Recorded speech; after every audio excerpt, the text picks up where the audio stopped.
game. You Looks eating edible. games, me wearing it as a shirt. Those are the comparables. Will I put it in my mouth? Hello everybody, my name is Ilya. And my name is Tyler. Together we make up Kovray, a couple that loves to play board games. And today we'll be playing a game. the mid-year board game tag game. Now this originated by RollingReggie, so big shout out to Reggie. This is the third year of him doing this, and tons of creators do this. It's a fun way to reflect about all the games. And we want to thank specifically Dana and Stacy and Ian for nominating us. Yes. You can check them out in the description below. And without further ado, let's get into it. How has it taken us this long to do this video? Well, it's mid-year. No, I mean, you said it's been 3 years. And No, he's done one every 3 years. One every 3 years? No, every year for 3 years. Yes, exactly. So how come we've only just done? I think we've done one last year. Oh. I think this is our second year partaking. What a wild ride. What a wild ride. I think we've done it before. It sounds familiar. Yeah. Or I maybe just did it in my head because I'm like, these are fun questions. I gotta get into it. Well, we do love talking about board games, and that's what we're going to do today. Now, there is a list of questions that is this tag. We're going to put them in the description. Tyler has them written down already. Yeah. But we will introduce each of the questions as we dive into each of the topics, and I'm sure you'll see the timestamps for these as well. Good old timestamps. Also, if you're new to our channel, hit that subscribe button and stick around for some fun board game joy. Yes. Without further ado, what is the first question, Tyler? What is your favorite game so far this year? I have 5. No, I would like to go first, and you don't get 5. 5? What is your favorite game so far this year? Singular. Well, you can go first. Yeah, it's crushing my legs. So. Galactic Cruise. Boom. A big boy. This is a heavy game, of course. Both physically, yeah, and when you're actually playing it, it does have some burn brain. Good old burn brain. Good old burn brain. Anyways, it's basically you're going on a cruise or you're planning a space cruise. Facilitating. Exactly. And you're going to be trying to upgrade your ships to have certain things. You're going to invite certain guests onto your ship, and then you're going to launch them. But you're doing all of this while managing what it is to basically run that company and compete against everybody else so you can do it the best. It's got a lot of moving pieces, and it's just fun to see like it elevate as you play through it, because of course there's a base version that you have to try, but as soon as you try the next version, it's even more brain burny, but it's all in the best kind of ways. It's a really fun game. And it's one of those games that scales up the more that the time goes on in the game. In the beginning, you're just like, move, do, move, do. And then all of a sudden, you're launching your first galactic cruise. And it's beautiful, it's gorgeous, and the table presence is fantastic. And there's a lot of different strategies that you can take, so it's always fun to explore different routes when you're playing this game. It does take a long time to play, so we haven't been able to play it like more time. We've played it less times than I would have liked, but that's fine. We're halfway through the year. There's still half a year left. Exactly. All right. What is your singular favorite game? I can't actually say 5. I guess. Yes! Ugh, I wasn't planning for you to let me. Oh no, where's my sticky note of preparation? You right there. Definitely weren't planning. Very, very quickly. This was my first year playing SETI. Oh, yeah. That game was incredible. I loved every second of it. It felt smoother than it looked. It was very daunting at first. Smooth. It played extremely smooth. It was really fun. I cannot wait to get to the table again. That's 1. Number 2, we have Forest Shuffle Dartmoor. Oh, such a good game. Reason this is on my top is because it felt like rediscovering Forest Shuffle again. There's new strategies. That game is just absolutely brilliant. If you have a chance to check it out, 100% check it out. It's so much fun. Yeah. The one thing I will say about that is I liked how they separated so it is just a standalone. Like you're not supposed to play with any of the other expansions, because there's an overwhelming number of cards now that I think like having that standalone is actually really, really smart. It's a good reset. Yeah. And it almost feels like you're playing the game for the first time again, which is such a magical feeling, and they were able to capture it in the box again. Number 3, Ofrenda. Oh, yeah. I love Ofrenda. Calico is one of my favorite games of all time, and Ofrenda has the same brain burny feel. The theme is really cool. The art is fantastic. It's so good. Number 4, I have Faya Swamp. Now I just feel bad for not mentioning 5. Well, we only played Faya Swamp once, but I loved it. That's true. We need to play it at every player count. I need to dive into the game. It's incredible. It was so smooth. It's from the designers of Terra Mystica. It is an upcoming game, upcoming release. We'll definitely be talking about it much more on this channel. And last, but certainly not least, I have Diatoms. Oh, yeah. Okay. Yep. I loved every aspect of that game. It's very pretty. Even it's not very being able niche. to fill your board? Okay, well, That's not a complaint to me. I don't need to fill my board. Yeah. I need to get a lot of points, which that game provides. The whole theme of the whole microscopic and learning about what diatoms are is really cool. And just the layers of everything working together, brilliant. Yeah. All right, I'm going to shout out one more game because I've been playing a lot of it. It probably actually should be the most played game for me at least, but it's a BGA game, so we don't count it. And that's Darwin's Journey. Oh, that game is fantastic. I'm not even going to say anything more about it. I'm just going to shout it out. And then we'll move on to question 2. You have played a lot of that game. A lot of that game. That's a fun game. Now, our question number 2 is, what is our most played game of this year? Now, as Sally mentioned, we actually did not count BGA plays because he spends a lot of time playing on BGA. Yes.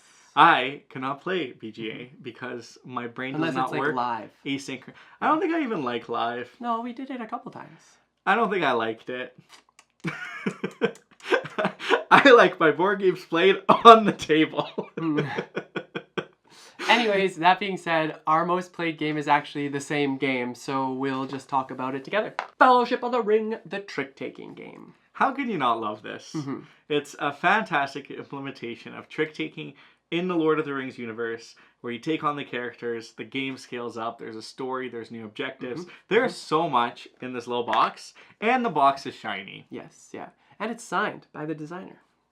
How fun. Yeah. I will say that the one thing I really appreciate about this game, in particular for trick-taking, is that you have to finish out your hand, and I think that was missing in the crew.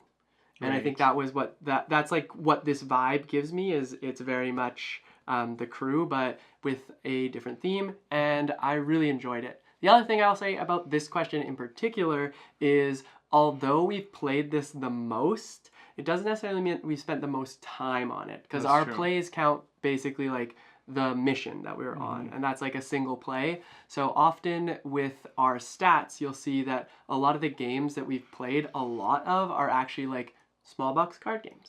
That's very true.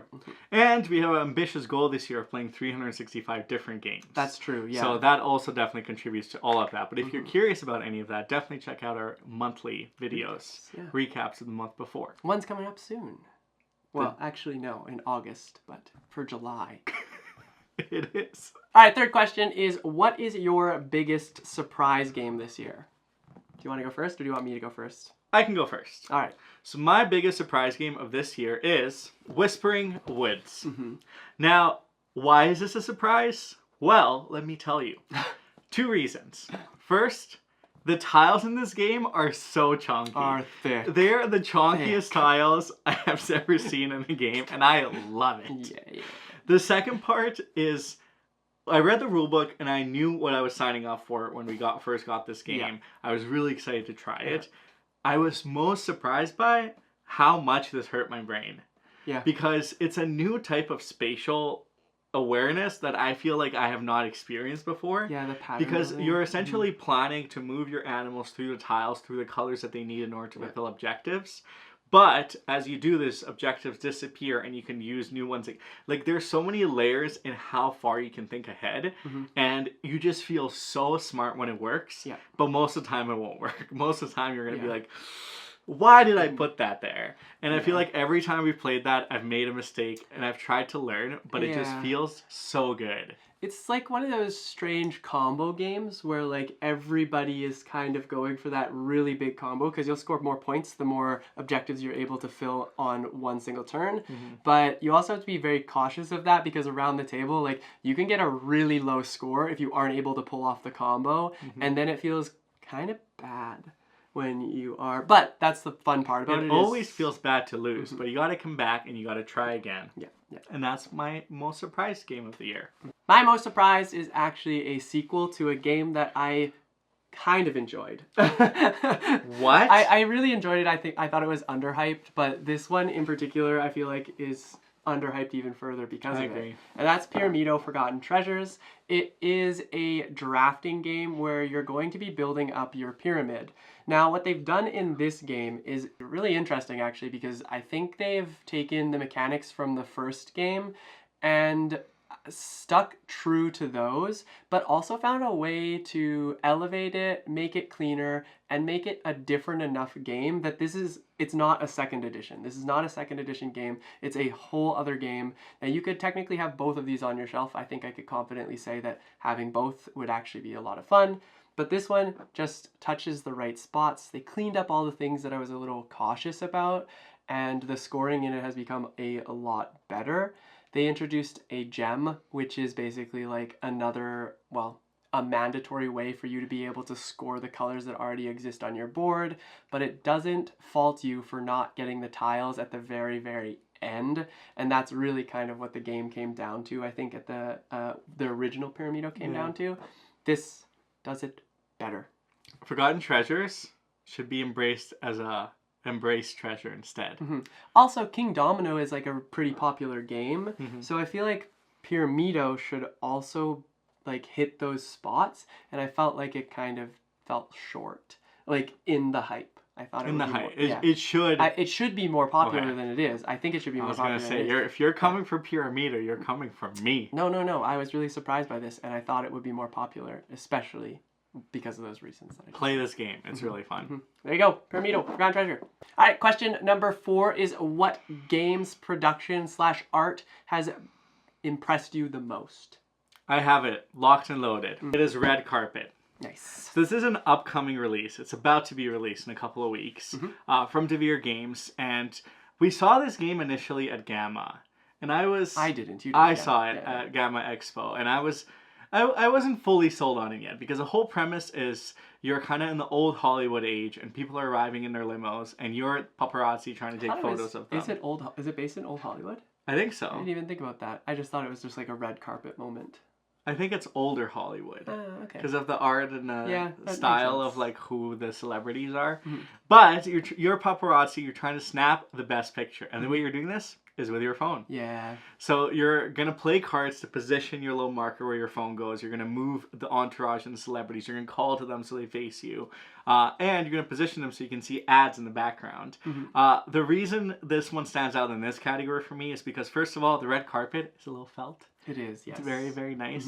But every aspect of this game just feels so thoughtful. At first, and I'll say this multiple times throughout this year, I thought this was going to be super gimmicky. I thought this was going to be like, we played it once. Oh, that's kind of cool. Yeah.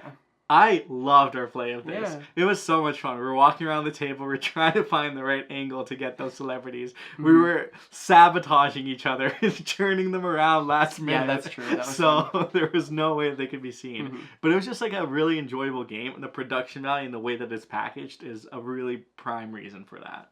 Yeah.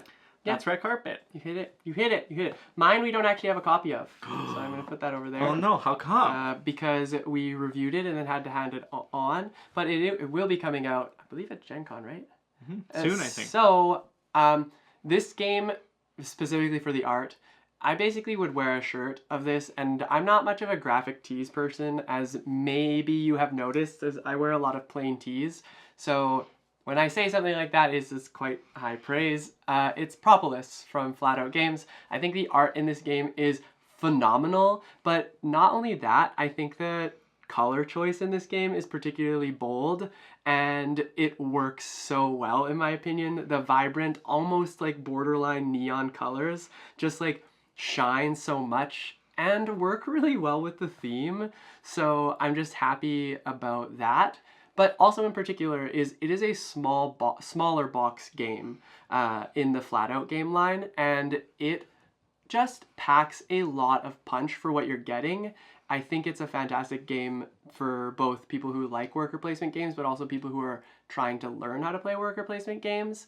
So you get a lot of bang for your buck, and I think that's like high production, but also really fantastic art. I think any game that I want to eat because it just looks like it's edible, I feel like is good. In that game, you eating edible. Games, me wearing it as a shirt. Those are the comparables. Will I put it in my mouth? Okay, question number 5. What is your most reliable introductory board game this year? So this one's new for me. Oh, It's a new one that we've played a few times this year. And we actually don't have it. Oh. But hopefully we'll be able to find it soon. And it's 3 chapters. Oh yeah, nice. Okay. So the reason it is so good to introduce to people is it teaches a variety of mechanics. Because there's a whole drafting phase where you're passing cards and you're choosing cards. Then there's a whole playing cards for their activation phase. Yes. And then like almost like a trick-taking phase as well. But what makes it so approachable is all the characters in the cards are characters that you will know, that you're familiar with. Yeah. Look, it's Little Red Riding Hood. Look, it's Hansel and Gretel. It's all those kind of big license or Fairy tales. Fairy tales. Exactly. That's the word I was looking for. But the way they interact with each other is really fun. And you get to see so much of what games can be through this game. And I think it's fantastic. I think everyone should own this game. I cannot wait to actually have our own copy so we can show it more to people as well. Yeah, it's like a multi-use card, but like easier.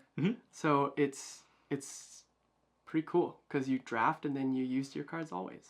Do you think that's a good pick? Yeah, I think that is a really good pick. Nice. My pick is an older game, but I feel like we go back to this more and more. What I will say is we did just release a 10 games that you should like use to start, or that we always recommend, I suppose.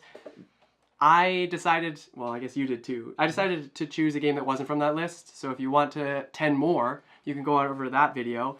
The one that I will show you right now is called Downtown Farmers Market. That's why it should have been on the list. I know, Holy moly. I know. And I think it was just like right there. But it's basically a drafting game where you're going to be building this grid of fruits, vegetables, things you would find at a farmer's market. Eggs and bread and cheese, I believe that's all of them. I can't remember. But there's corn. Oh yeah, there's 6, I think. Anyways, you start off the game with basically pushing your luck on the goals that you're going to get, and then you are constantly trying to make sure you get the rows and columns of those goals. Well, you are, because you have to decide. Pushing your luck, I like to call it strategic planning. Yeah. I mean, part of it is strategic planning, because you have to make sure they line up. But anyways, you end up building this 4x4 grid. Sometimes the goals work out, sometimes they don't, but it's all about trying to optimize, and then a little bit of luck with the draft tiles that do come up. So it's one of those games that gets people in the gaming mode, but there's also that sense of luck, so anybody can really run away with this game. It's one of those ones where I think that anybody can enjoy it. Anybody can enjoy it. I think this is also an extremely underrated game. And I think more people should be playing and talking about Downtown Farmers Market. There you go. That's our question 5, our answers to question 5. Now we have question 6. We have half a year left. What game must we get off our shelf of shame? Must we? Must we? Must we? Should I go first? Sure. Must you? Must I talk about Barrage? I can't actually talk about this game too much. I know that it's based on the Great War. Let's see. Oh no, it's after the Great War. The Great War has been silent for 4 years. It's after World War One. Anyways. The point being is I've heard so much good stuff about this game that I can't believe I haven't played it yet. And we finally got it, I think, like this year. Actually, maybe a year ago. Okay, a year ago we purchased this game, and we haven't been able to play it yet. Maybe 2 years ago. Well, then that makes it even worse. And I feel like this one's been on our shame list for a long time. It's one of those games, truth be told, that I need somebody to teach me, and I also think you need somebody to teach you. No, I'm very happy to teach it. The problem is Tyler does not want to play just us two. I don't. No. He wants to play with more people, and that's typically harder. Yeah, that's true. But we have half a year, and we will get it played. Barrage. Shame away. Shame away. Shame away. That's why it's on the shame, because we've had it for that long. Now, my game we've had since this year. Oh, we have. So it's a less shame. All right. And that is Molly House. Okay. Now, it's a game that we need to play because it's about queer art and queer joy and history as well, which is really important to us. I do want to play this at a full player count, so that's why we have not played it yet either. Plays at 5. I thought it was 4. 5. It plays at 5. So that'll be potentially even tougher. And I want to feel all the feels because I think there's a lot of feels to be felt Joe Kelly, the designer, has done a phenomenal job with this game. We've heard so many wonderful things. We've read incredible reviews. So we just want to give it that special time attention with a group of people that we love, and we can just dive in and really experience it for all that it is. Yes. You're right. That's Molly House. Okay, the next one is question 7, and it's which game have we played this year that's more than 10 years old? Yeah. Truthfully, not many. Because No. I think we're very... With reviewing games and trying to stay on top of the trends, we do play a lot of new stuff so we can share them with you. But every now and then we delve in the past. And there are like specific grail games or like must-play games that when we're at conventions, we can manage to get played. Exactly. But we have a collector one for this year, and it is... Liar's Dice. Liar's Dice. Which has many different names. But it's a classic because... And I think on BGG it says it's from the 1800s. Really now, hey? Which I don't know if it's that old, but I would believe it. Because all it is you're rolling dice and you're trying to bluff out how many collective dice exist on the table. It's so much fun. I think it also fits really good in the introductory category. It does, yeah. Because there's always laughs. There's always one-off scenarios where, like, I can't believe I predicted the number exactly correct. Everyone we've shown this game to has absolutely loved it, and it's just a blast to play it. Yeah, it is a lot of fun. I like the push your luck aspect. I like the camaraderie. I'm not good at that word. But I like that around the table. I think that everybody can get into it, whether they're losing, whether they're winning, whether they're just having a good time. I think that's what this game does. So it's a lot of fun. That's what it's all about. And for our very last question, what are some anticipated games we're excited for the rest of the year? Now, there is games in this question. So that means I can talk about more than one. A couple. I'm going to say 3. Okay. That's good because I have a few written down. Okay. I have number 1, Coming of Age. Right. It is a Danny Garcia game. The art in this game is very cool. I'm sure the game is going to be fantastic because Danny Garcia is a great designer. But I will get if there was an unknown designer, I would get it just for the art alone. It looks fantastic. The theme looks really cool. I'm so stoked to dive in this game. They recently actually released pictures of the components. Oh yeah. I don't know if the rulebook's released yet. I have not seen them. I only know the cover. I'll show you here. You can take a look at them. Isn't that gorgeous? Don't you want to play it? I do. Spoilers. I guess some people might want to open their box to see what's inside, but then you wouldn't be here at this video. Yeah. Now, number 2, I have Recall. Now, this is Revive's sequel, I believe. The team of designers behind this game, geniuses. I wish we played through more of Revive, actually. Me too. It's a fantastic game. It is really good. And we haven't played the expansion yet. Yeah, true. We need to play the expansion. But the cover of this game, incredible. Can't wait to dive in. I want to see what it's all about. I'm sure it's going to be fantastic. And then my third game, it is Fortunes of Scoundrel Bay. It's a pirate game. It's designed by the wonderful set of designers from Chili Fox Games. The art looks incredible. I think I've also seen the board layout, and that looks incredible. And I just know this game is going to be good. I know I'm going to like it. Yeah, that's fair.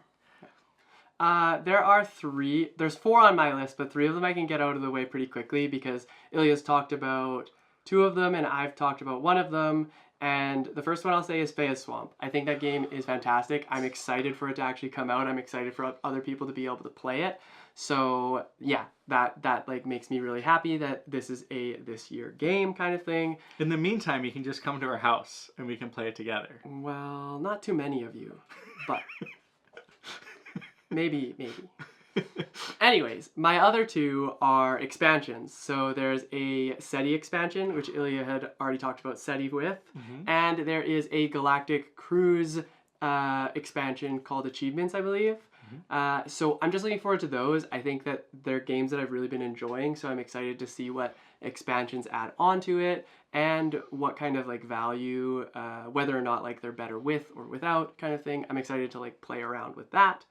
The last one I will mention is a game that we've played before, actually. It's just coming out with a 2nd edition, and I'm so happy that it's coming out. It's called March of the Ants, and this game has gotten a lift in many different levels, so I'm excited to see how the gameplay works, what they've kept, what they've changed. The art is elevated for sure. It was more like natural in the first version. So the second edition takes it a different direction, but it still looks a bit beautiful. more vibrant. Yeah, exactly. So I'm looking forward to that game in particular. It's going to be demoed at Gen Con. So yeah. Do you know there's also a game called Ants? Just Ants. I think I saw that. It's coming out this year. Yeah, I think it's from Cranio Creations. Yeah. It looks very similar to the cover of Rats of Wistar or Wister. Interesting. Those two covers look really similar, and I'll show you side by side. And you'll be like, Ilya, what are you talking about? They don't at all. It's just in my brain. Sometimes things do that. I hope they are very different. Can you imagine? Because he still has to put them up. He still has to put them up. They're just two like polar opposites. And the last optional question, which we will partake, don't have to twist our arms, is what is our favorite video on our channel that we released this year? Don't have to twist our arms. I like that. Yeah. You're right. So what is your favorite video that we made this year? We did a really fun one where we tried to teach 5 games in a minute. And we actually taught them in a minute as like a separate skit. And I think it's called 5 Games You Can Learn in Under a Minute. It was really fun to film. I want to do it again. But this time we'll just throw in super heavy games. We'll just teach SETI in a minute. It was hard. It was hard to do it for these because we we tried. Our goal for them was you can actually use those minute segments to learn the game. Yeah. So I think we covered majority of the gameplay that you could actually play the game. It wasn't just an overview. Yeah. Like I think we did a good teach, but it was hard because I think there was a lot of takes. I think Flip 7 was one of them, and surprisingly, we're trying to like show because there's no like secondary camera to show all the stuff, so we're just like it was tough. It was fun. What's yours? My favorite one would have had to been like the not just a board game night. The message to board gamers. When I went away for I went away somewhere and you did a solo video. This was like it's called Not Just a Game Night, a message to you. And was that your solo video? It wasn't a solo video. Well, it was a solo video because I was the only one in it. But Ilya, like our schedules are pretty like planned. We know the videos that we're going to be doing. But this one kind of came out of left field, and Ilya was like, "I have an idea. We should try it." And he sat me down and he's like, here's the script. You're just going to go for it. I'll give you direction. And then you'll say like how you want, like we'll film from this direction, and then I'll just like get you basically saying you need to appreciate the people who invite you over to board game night more often. True. And I thought it was like a lot of fun. It was very it was like a mini skit. Yeah, it was a mini skit. It was very different from what we had done before, and I was like, I'm not disappointed, or yeah. Why wasn't I in the video? I don't know, actually. What the heck? That was your choice. No, it was not. But I was just like talking to the camera the entire time, basically calling people out and saying like, you need to appreciate your friends and also just go play board games with them because it's not very hard. And I thought that was you should send people that video so they can stop canceling plans on you. Yeah. Well, that has been our 2 videos.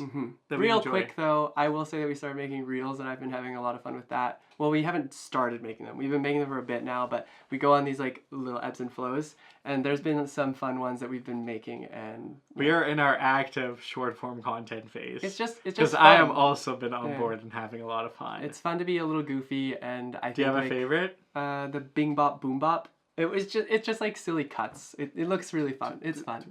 Yeah. Reels and short form content is fun. It is fun. At the end of the day. So that has been the mid-year board game tag. Yes, even though we're past the mid-year point. We're basically at the mid-year point. We'll call it the mid-year point. So now for our question of the day, you're going to take the list and you're going to partake if you want to. You don't have to. You can also only choose one of the questions that you really, or choose a couple, or you can do all of them. You can leave them in here. You can join our Discord, talk about them there. We just have fun. Now, if you've enjoyed this video, make sure you give it that thumbs up, hit that subscribe button if you're new here, because we clearly love talking about board games. Now, for any of you who have not done the tag, feel free to do that, and maybe we'll tag some people in the description. Check out those lovely folks, and maybe they'll partake in the tag, and we can continue to talk about board games. Exactly. Yeah. Until next time, though, we will see you later. Bye.